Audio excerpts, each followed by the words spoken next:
2 in 1 ready.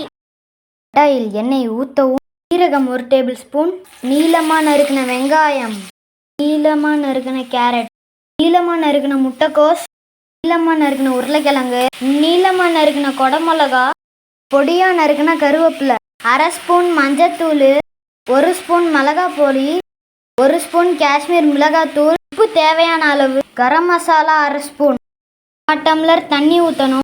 வதக்கின காய்கறியில் 4 spoon கடலை மாவு, 2 spoon பச்சரிசி மாவு, நன்றாக கிண்டவும். தேவையான அளவு தண்ணி, கொத்தமல்லி, பணியார கல்லில் எண்ணெய் ஊற்றி மாவுக்கு உப்பு. காய்கறியை கல்லில் போடுங்க.